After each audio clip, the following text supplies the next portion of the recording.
पांच का रण। नमस्कार, बात मुद्दे की में आपका स्वागत है। मैं हूं राजेश सक्सेना।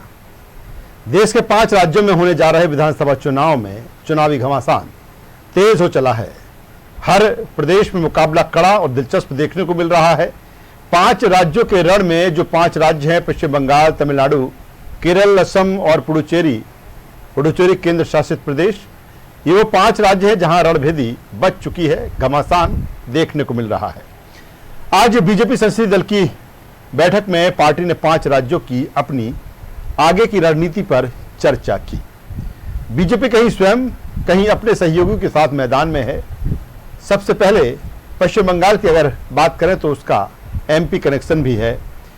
कैलाश विजयवर्गीय जहां पश्चिम बंगाल के प्रभारी हैं, वहीं गृह मंत्री डॉक्टर नरोत्तम मिश्रा, मंत्री अरविंद भदौरिया, मंत्री विश्वास सारंग सहित कई मंत्रियों और नेताओं को वहां पर जिम्मेदारी सौंपी गई है। स्टार प्रचारकों में भी प्रदेश के नेता शामिल हैं। हर प्रदेश के कुछ क्षेत्रीय मुद्दे हैं तो कुछ देश से जुड़े। अलग अलग राज्यों का अलग अलग गठजोड़ भी है। लेकिन पश्चिम बंगाल में टीएमसी से बीजेपी का सीधा मुकाबला, और मुकाबला भी ऐसा कि दीदी के गढ़ में बीजेपी की सेंधमारी भी। आज 5 राज्यों के रण में चुनावी चर्चा पूरे पैनल के साथ करेंगे, लेकिन उससे पहले इसी से जुड़ी यह खास रिपोर्ट हम आपको दिखाते हैं।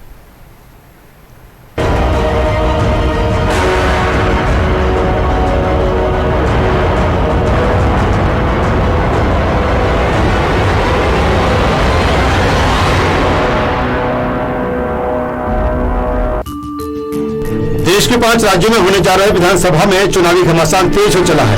हर प्रदेश में मुकाबला कड़ा और दिलचस्प देखने को मिल रहा है।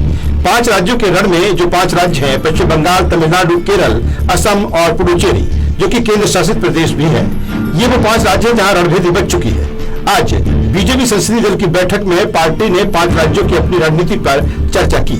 बीजेपी कहीं स्वयं कहीं अपने सहयोगियों के साथ मैदान में है। सबसे पहले पश्चिम बंगाल की अगर बात करें तो उसका एमपी कनेक्शन भी है। कैलाश विजयवर्गीय को जहां पश्चिम बंगाल का प्रभारी बनाया गया, वहीं गृह मंत्री नरोत्तम मिश्रा, मंत्री अरविंद भदौरिया, मंत्री विश्वास सारंग को अलग अलग विधानसभा सीटों की अहम जिम्मेदारी सौंपी गई है। बीजेपी ने स्टार प्रचारकों की सूची भी जारी कर दी है, जिसमें 40 स्टार प्रचारकों को शामिल किया गया है। पीएम नरेंद्र मोदी, गृह मंत्री अमित शाह से लेकर मध्य प्रदेश के सीएम शिवराज सिंह चौहान, गृह मंत्री डॉक्टर नरोत्तम मिश्रा का नाम इस सूची में शामिल है। टीएमसी नेता और सीएम ममता बनर्जी ने अपना नामांकन पत्र दाखिल कर दिया। बंगाल की हॉट सीट बन चुकी नंदीग्राम से ममता मैदान में है। ममता बनर्जी ने नामांकन भरने के बाद कहा कि उन्होंने सोचा था कि सिंगूर या नंदीग्राम से चुनाव लड़े। उन्होंने कहा कि नंदीग्राम कोई स्लोगन नहीं, यहाँ से किसान आंदोलन शुरू हुआ। उन्होंने यहाँ के लोगों को सैल्यूट किया, साथ ही कहा मैं सब कुछ भूल सकती हूँ लेकिन नंदीग्राम को कभी नहीं। विश्वास जताया यहाँ की जनता उन्हें ही चुनेगी। पश्चिम बंगाल के अलावा तमिलनाडु वह राज्य है जहां चुनावी समर जोर पकड़ता जा रहा है। यहां एआईएडीएमके और डीएमके के बीच मुकाबला है। इसके अलावा अन्य दल भी मैदान में हैं। कांग्रेस के लिए स्थितियां चिंताजनक जरूर दिख रही हैं। असम में BJP Assam Gana Parishad United people's party liberal के साथ गठबंधन कर चुनावी मैदान में है।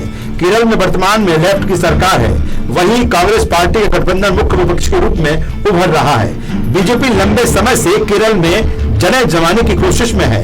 बीजेपी ने हाल ही में मेट्रो मैन ई श्रीधरन को बीजेपी ज्वाइन कराकर सीएम बनाने के संकेत दिए हैं। बीजेपी यहां कह रही है कि एलडीएफ और यूडीएफ दोनों का पुल टूट रहा है। पुडुचेरी केंद्र शासित प्रदेश में भी मुकाबला दिलचस्प और कड़ा है। 5 के रण पर पूरे देश की निगाहें हैं। सभी पार्टियां पूरी ताकत से जुटी हैं। हर प्रदेश के अलग अलग मुद्दों के साथ देश से जुड़े तमाम मुद्दे भी हैं। देश भर डेस्क।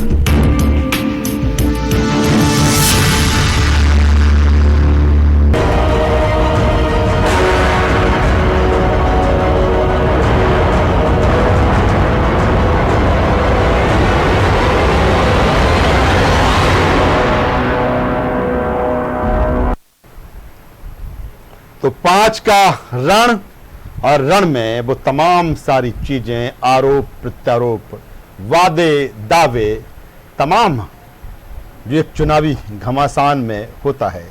आज हम बात करेंगे कुछ मुद्दों पर जो कहां किस तरह से हावी है। खासतौर पर अगर हम पश्चिम बंगाल की बात करें तो बीजेपी लंबे समय से वहाँ पर अपनी रणनीति बनाती रही है, उस पर काम करती रही है और यही कारण है कि आज काफ़ी मजबूत स्थिति में पश्चिम बंगाल में बीजेपी दिख रही है। आज संसदीय बोर्ड की बैठक भी हुई थी, स्टार प्रचारकों की सूची भी जारी की गई और उसको लेकर भी तमाम तरह के सवाल कि ज्योतिरादित्य सिंधिया का नाम इस स्टार प्रचारकों की सूची में नहीं।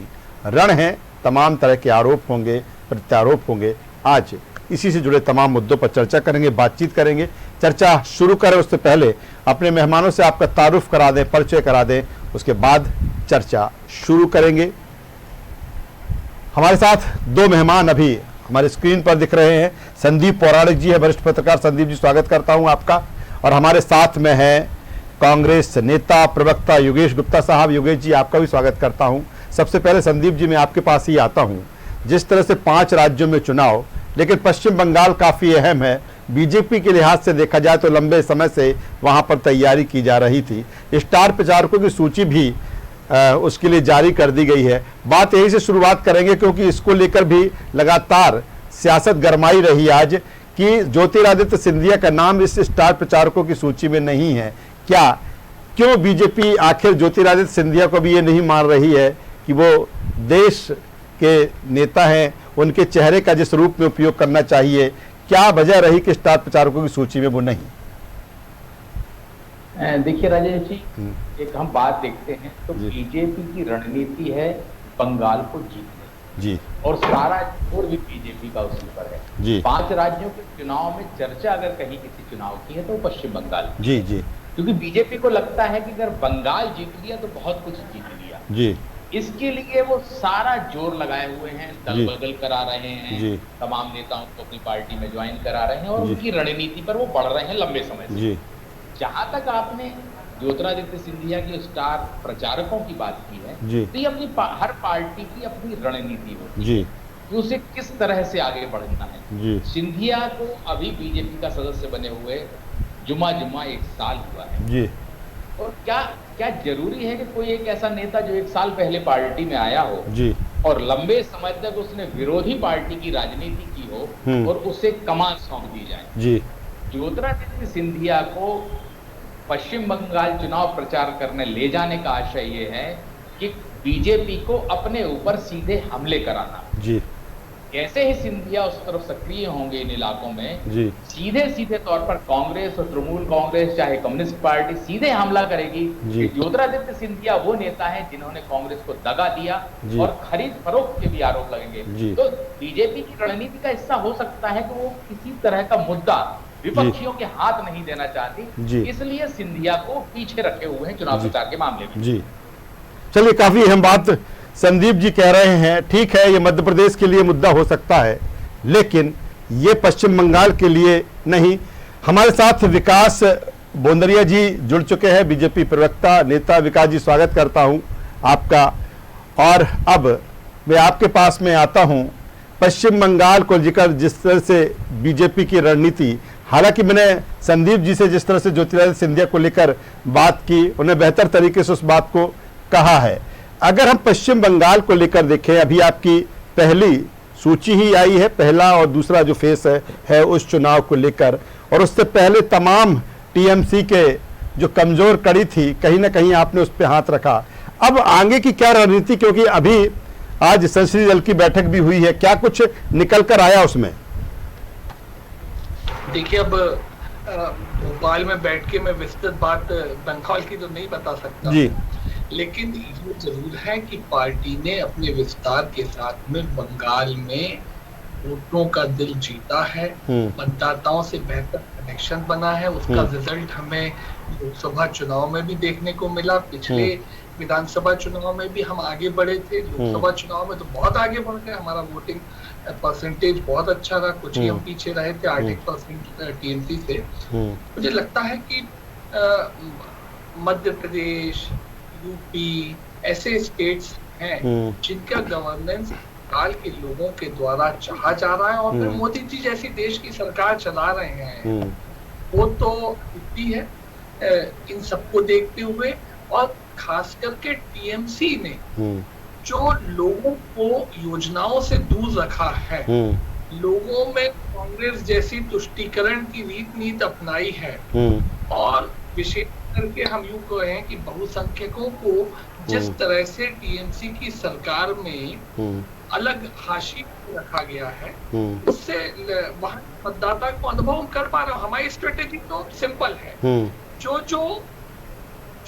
काम हम अच्छी योजनाओं के द्वारा, अच्छे वादों के द्वारा और अच्छे कम्युनिकेशन के द्वारा कर सकते हैं, वो सब वहां करेंगे। बूथ हमारा वहां मजबूत हो रहा है, हमारा बूथ का संगठन मजबूत हुआ है, इसलिए हमें इस चुनाव में से सफलता मिलने की पूरा विश्वास है। जी चलिए, विश्वास है।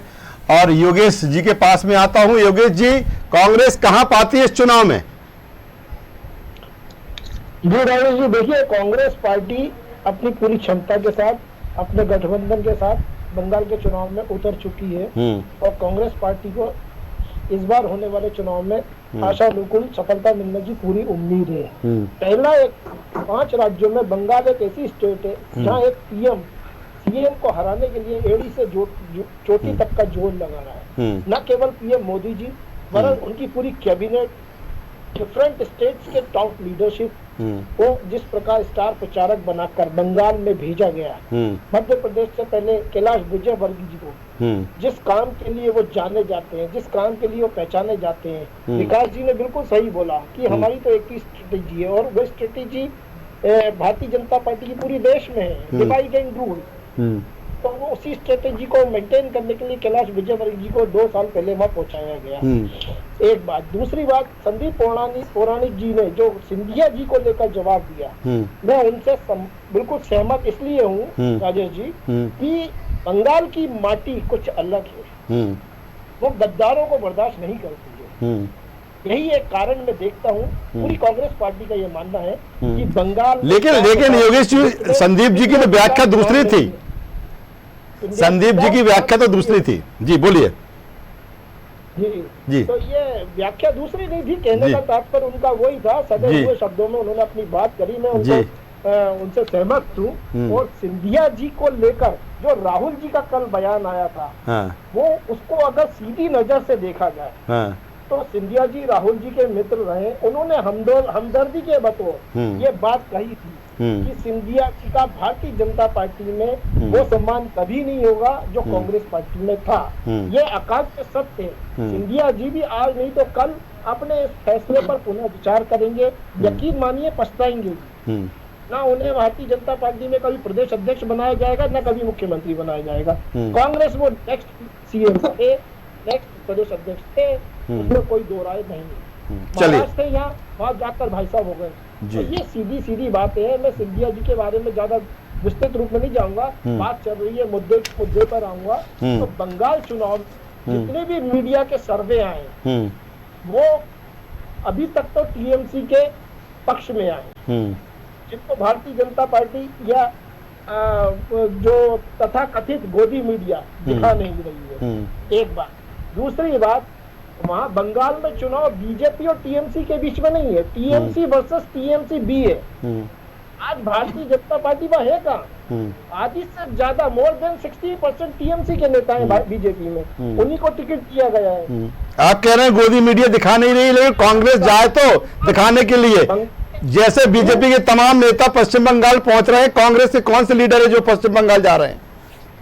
कांग्रेस अपने समय आने पर बिल्कुल स्टार प्रचारकों की लिस्ट जारी करेगी, आपके पास भी आएगी उस समय में। चलिए, मैं संदीप जी के पास में आता हूं उसी सवाल के साथ, जो आपने कहा कि जिस तरह से तमाम सर्वे मीडिया के आ रहे हैं और टीएमसी को उसमें आगे टीएमसी दिख रही है। संदीप जी, क्या जो बीजेपी ने वहां लगातार मेहनत की और दीदी लगातार जिस अंदाज में चुनाव लड़ रही हैं और जो उनका अंदाज है, क्या बीजेपी उस स्तर पर कह रहे हैं कि बहुत जबरदस्त टीएमसी के नजदीक फाइट है?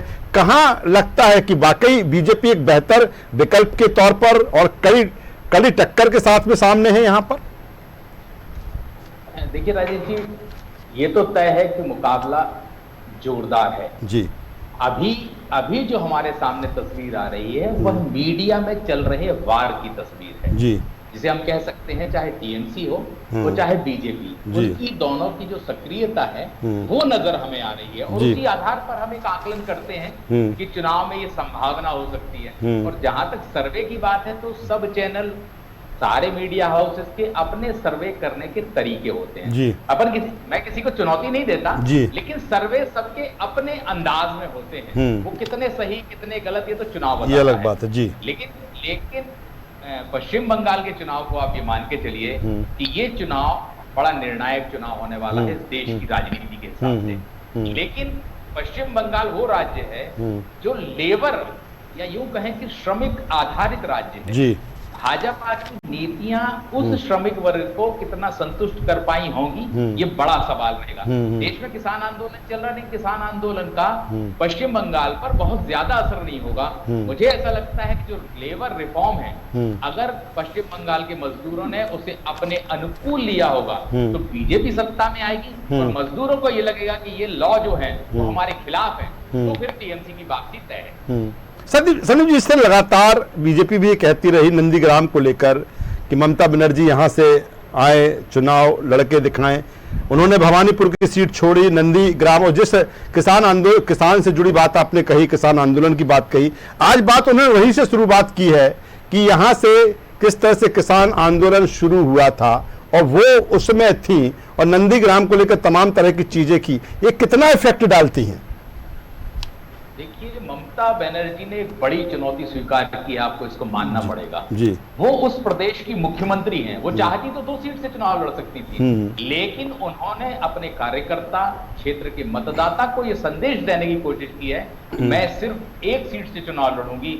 इसका मतलब ये है कि ममता बनर्जी आर पार की लड़ाई लड़ने के मूड में है। बीजेपी भी इस बात को समझ रही है, इसीलिए टीएमसी की तमाम कमजोर कड़ियों को वो अपने से जोड़ती जा रही है, और ये सिलसिला अब भी जारी है।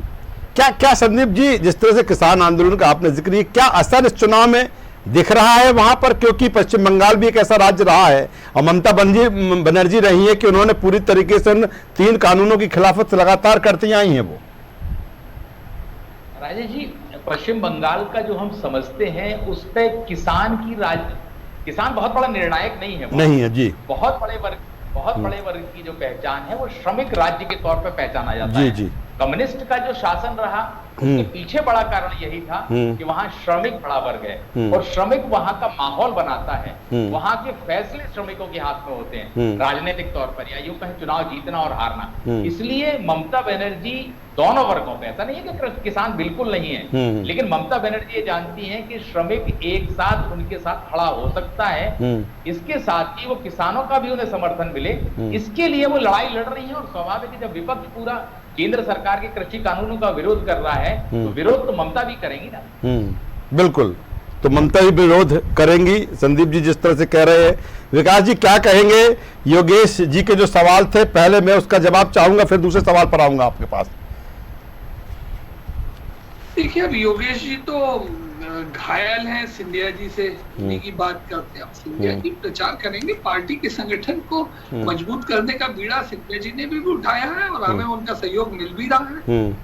तो मुझे लगता है कि जो बंगाल की व्यापकता है उस सिलसिले में दीप भाई ने बात कही कि श्रमिकों के लिए क्या किया भारतीय जनता पार्टी ने या टीएमसी में, ये वास्तव में संदीप निर्णायक बनेगा।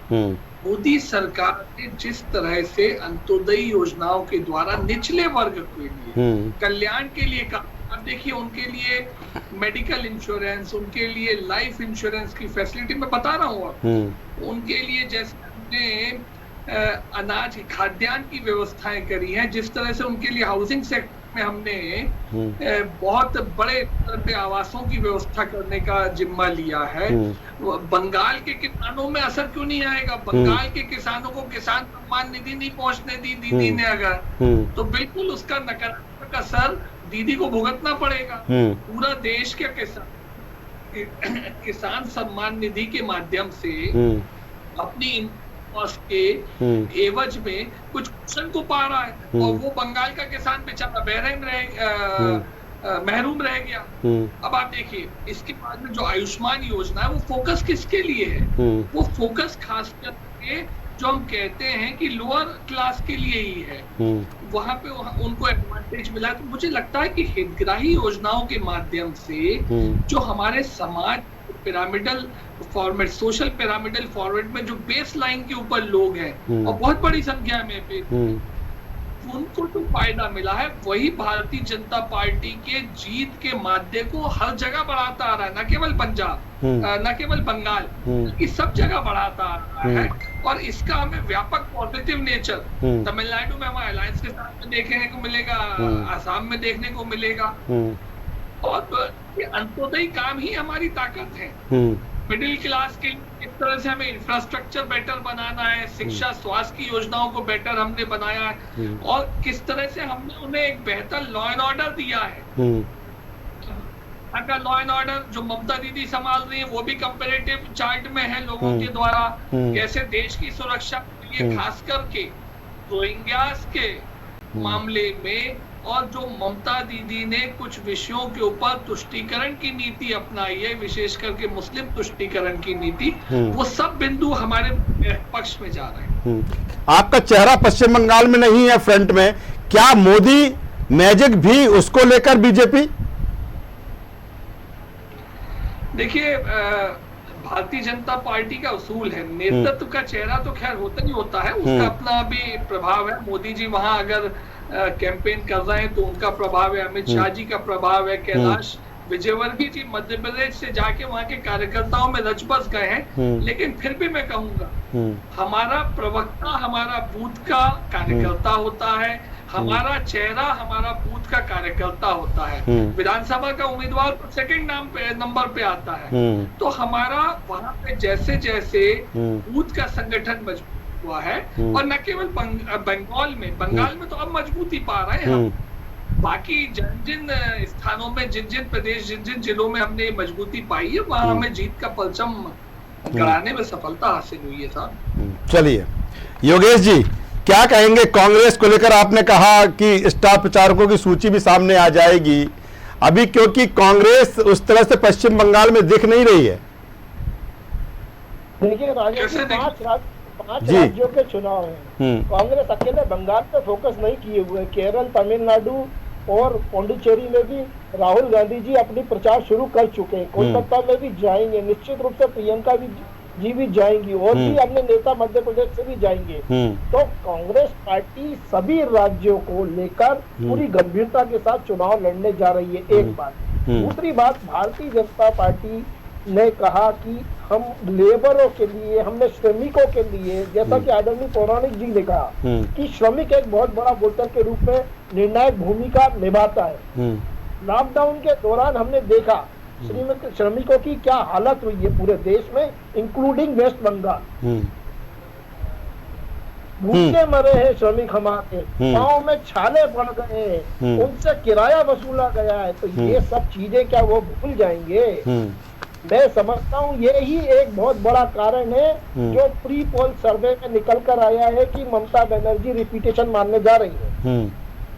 बाकी मेरा ये मानना है कि भारतीय जनता पार्टी में जाए, मुद्दों पर आधारित चुनाव लड़े, हमेशा तुष्टीकरण की राजनीति, सांप्रदायिकता के आधार पर चुनाव क्यों लड़ना भाई? आपको अपने बूथ मैनेजमेंट पे, अपने संगठन पे अगर इतना ही भरोसा है तो आप ईवीएम की जगह मत पत्र से, बैलेट बॉक्स से बैलेट पेपर से चुनाव क्यों नहीं करवाते हो? क्या करें? ऑल ओवर वर्ल्ड में जितनी भी डेवलप कंट्री है या विकास देश है, कहीं भी ईवीएम से चुनाव नहीं होते। एक दो छोटे मोटे कंट्री को छोड़ दे, निकारागुआ और ये इस टाइप के, और इंडिया अपना एक बहुत बड़ा लोकतंत्र है जहाँ कुशंकाओं के बावजूद ईवीएम के आधार पर चुनाव कराए जा रहे हैं और मतों को लूटा जा रहा है। ये जनादेश का अपमान है।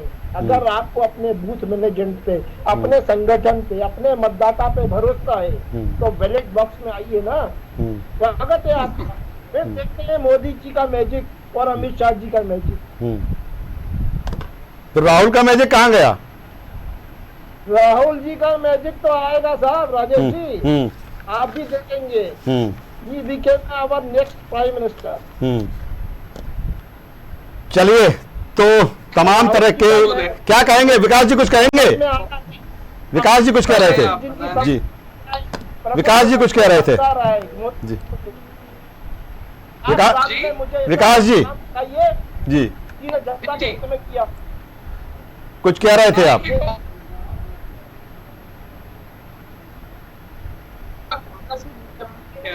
जी